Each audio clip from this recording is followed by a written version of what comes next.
Welcome to another segment of the Pretty Much Show. I'm your host, Ray Ray. Out in Kansas City, Missouri this time. Talking about the Michael Brown indictment and Officer Wilson situation, the shooting out here in Ferguson, Missouri. So I have a little video. And I believe we see him coming through. Yes, indeed. This is the county prosecutor, Mr. McCullough, with the grand jury's decision. Good evening, and thanks for your patience. I'm a little late getting up here, so I have a statement at the very beginning here, and then we'll be happy to answer some questions when we're finished with that. But first and foremost, I'd like to again extend my deepest sympathies to the family of Michael Brown. As I've said in the past, I know that regardless of the circumstances here, they lost a loved one to violence, and I know that the pain that accompanies such a loss knows no bounds. On August 9th, Michael Brown was shot and killed by police officer Darren Wilson. Within minutes, various accounts of the incident began appearing on social media, accounts filled with speculation and little, if any, solid, accurate information. Almost immediately, neighbors began gathering and anger began growing because of the various descriptions of what had happened and because of the underlying tension between the police department and a significant part of the neighborhood. The St. Louis County Police conducted an extensive investigation at the crime scene, at times under very trying circumstances, interrupted at least once by random gunfire. Beginning that day and continuing for the next 3 months, along with the agents of the Federal Bureau of Investigation at the direction of Attorney General Eric Holder, located numerous individuals and gathered additional evidence and information. Fully aware of the unfounded but growing concern in some parts of our community that the investigation and review of this tragic death might not be full and fair, I decided immediately that all of the physical evidence gathered, all people claiming to have witnessed any part or all of the shooting, and any and all other related matters would be presented to the grand jury. Grand juries of 12 members of this community, selected by a judge in May of this year, long before this shooting occurred. I would like to briefly expand upon the unprecedented cooperation between the local and the federal authorities. When Attorney General Holder first announced the federal investigation just days after the shooting, he pledged that federal investigators would be working with local authorities as closely as possible at every step of the way, and would follow the facts wherever they may take us. As General Holder and I both pledged, our separate investigations followed that trail of facts with no preconceived notion of where that journey would take us. Our only goal was that our investigation would be thorough and complete to give the grand jury, the Department of Justice, and ultimately the public all available evidence to make an informed decision. All evidence obtained by federal authorities was immediately shared with St. Louis County investigators. Likewise, all evidence gathered by St. Louis County Police was immediately shared with the federal investigators. Additionally, the Department of Justice conducted its own examination of all the physical evidence and performed its own autopsy. Another autopsy was performed at the request of the Brown family, and all of this information was also shared. Just as importantly, all testimony before the St. Louis County Grand Jury was immediately provided to the Department of Justice. So although the separate, both the local and the federal government have all of the same information and evidence. Our investigation and presentation of the evidence to the grand jury in St. Louis County has been completed. The most significant challenge encountered in this investigation has been the 24-hour news cycle and its insatiable appetite for anything to talk about, following closely behind with the nonstop rumors on social media. I recognize, of course, that the lack of accurate detail surrounding the shooting frustrates the media and the general public and helps breed suspicion among those already distrustful of the system. Yet those closely guarded details, especially about the physical evidence, give law enforcement a yardstick for measuring the truthfulness of witnesses. Eyewitness accounts must always be challenged and compared against the physical evidence.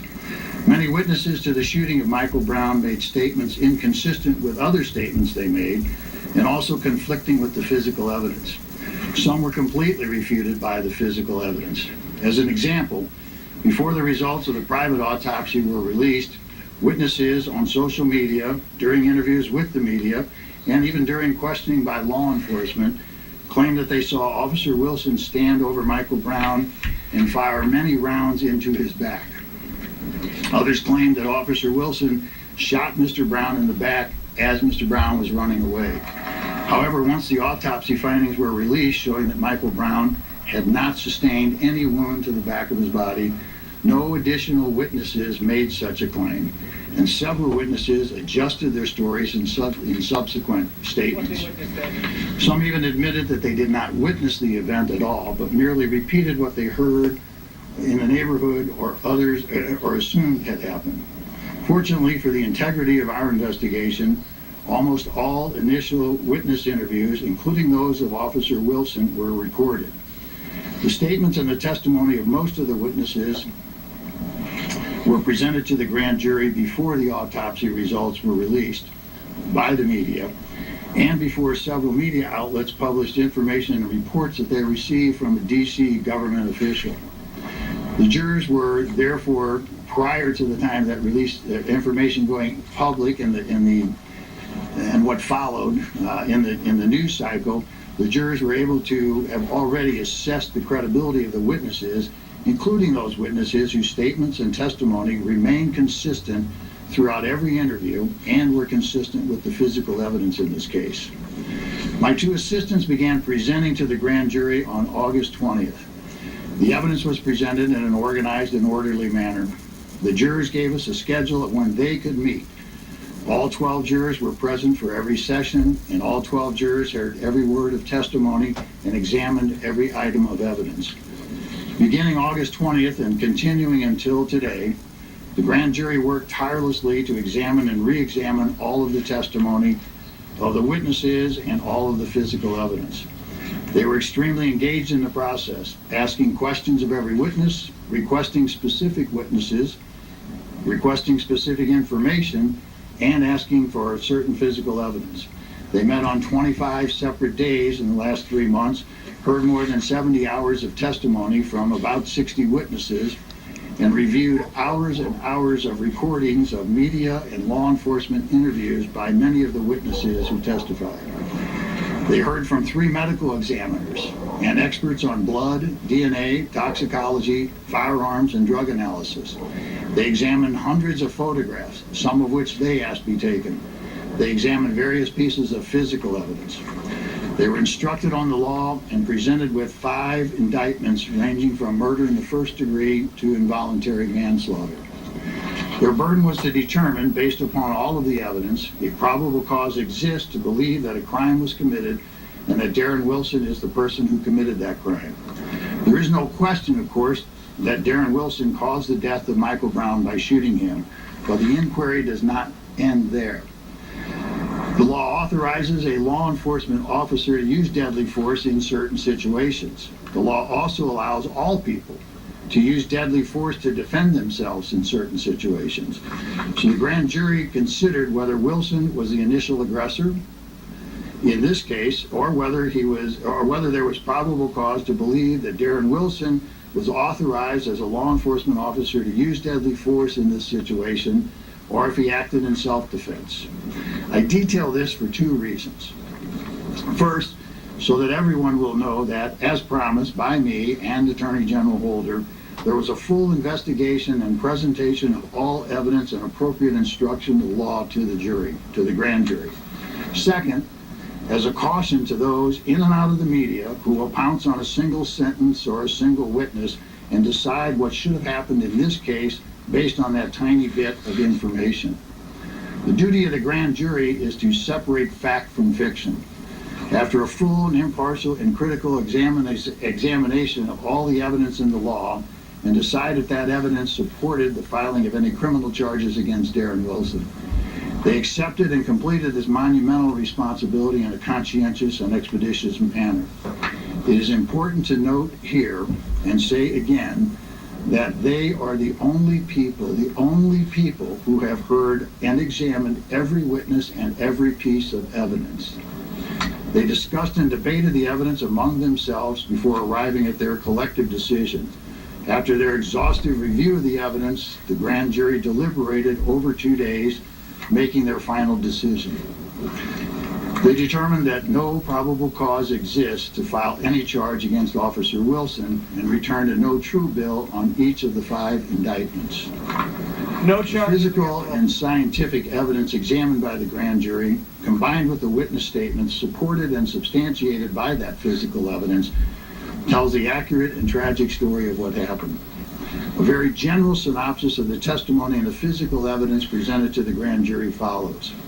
Please note that, as I have promised, the evidence presented to the grand jury, with some exceptions, and the testimony of the witnesses called to the grand jury will be released at the conclusion of this statement. At approximately 11:45 a.m. on Saturday, the 9th of August, Ferguson Police Officer Darren Wilson was dispatched to the Northwinds apartment complex for an emergency involving a 2-month-old infant having trouble breathing. At approximately 11:53, while still at the Northwinds call, Wilson heard a radio broadcast for a stealing in progress at a market on West Florissant. The broadcast also included a brief description of the suspect, a black male wearing a white t-shirt who took a box of Swisher cigars. Other officers were dispatched to that store. Officer Wilson remained with the mother and the infant until EMS arrived to transport them to the hospital. Officer Wilson then left Northwinds complex in his Ferguson police vehicle, a Chevy Tahoe SUV, and drove west on Canfield towards West Florissant. An additional description of the stealing suspect was broadcast about that time, wearing a red hat, yellow socks, khaki shorts, and he was with another male. As Officer Wilson was attending to his emergency call on Northwinds, Michael Brown and a companion were in a local convenience store on West Florissant. Michael Brown's activity in that story was recorded by the store's security cameras. The video, often played following its release in August by the Ferguson Police Department, shows Michael Brown grabbing a handful of cigarillos and heading toward the exit without paying. As Michael Brown and his companion left the store, someone inside the store called the police. After crossing West Florissant, the two walked east on Canfield in the middle of the street, Mr. Brown directly behind his companion. Okay, we got the decision of the Michael Brown situation out in Ferguson, Missouri, and yeah, don't look too good. I mean, what do you expect? You know what I mean? You expect them to indict him over this? I already knew off top that's not what was going to happen. So I mean, all the people out there that did all the picketing and the protesting and everything like that, I mean, I commend you. I just don't know what to say, you know. Justice is messed up. I can say from my own experiences that judicial system is nothing but a corporation. All they care about is money and power. They don't care about nothing else. So, you know, and how our society works nowadays, truth will never come out the way that we want it to. Even though we have the World Wide Web, there's a lot of things that is being censored, and you're only allowed to do but so much. You know what I mean? So, I understand if people are frustrated, angry, pissed off towards the judicial system, and these jurors that decided to do this. They said that they're going to present all the information that they had evidence-wise to the public, but we'll see how good that works out. We've heard about this kind of scenario before where we the people will be able to see things that never come out to be true, or they only give you but so much information. You know what I mean? It's like they tell you the truth but not the whole truth. You know what I'm saying? So, I don't know what else to say. This is your boy Sandman, 7 Clan Entertainment. Just doing my thing. Deliberating the death of Michael Brown issued its decision. It's now come that either way was going to be subject of intense disagreement, not only in Ferguson, but across America. So I just want to say a few words suggesting how we might move forward. First and foremost, we are a nation built on the rule of law. And so we need to accept that this decision was the grand jury's to make. There are Americans who agree with it, and there are Americans who are deeply disappointed, even angry. It's an understandable reaction. But I join Michael's parents in asking anyone who protests this decision to do so peacefully. Let me repeat Michael's father's words. Hurting others or destroying property is not the answer. No matter what the grand jury decides, I do not want my son's death to be in vain. I want it to lead to incredible change, positive change, change that makes the St. Louis region better for everyone. Now, Michael Brown's parents have lost more than anyone. We should be honoring their wishes. I also appeal to the law enforcement officials in Ferguson and the region to show care and restraint in managing peaceful protests that may occur. Understand, our police officers put their lives on the line for us every single day. They've got a tough job to do, to maintain public safety and hold accountable those who break the law. As they do their jobs in the coming days, they need to work with the community, not against the community, to distinguish the handful of people who may use the grand jury's decision as an excuse for violence, distinguish them from the vast majority who just want their voices heard around legitimate issues in terms of how communities and law enforcement interact. Finally, we need to recognize that the situation in Ferguson speaks to broader challenges that we still face as a nation. The fact is, in too many parts of this country, a deep distrust exists between law enforcement and communities of color. Some of this is the result of the legacy of racial discrimination in this country. And this is tragic because nobody needs good policing more than poor communities with higher crime rates. The good news is we know there are things we can do to help. And I've instructed Attorney General Holder to work with cities across the country to help build better relations between communities and law enforcement. That means working with law enforcement officials to make sure their ranks are representative of the communities they serve. We know that makes a difference. It means working to train officials so that law enforcement conducts itself in a way that is fair to everybody. It means enlisting the community actively on what should be everybody's goal, and that is to prevent crime. And there are good people on all sides of this debate, as well as in both Republican and Democratic parties, that are interested not only in lifting up best practices, because we know that there are communities who've been able to deal with this in an effective way, but also who are interested in working with this administration and local and state officials to start tackling much needed criminal justice reform.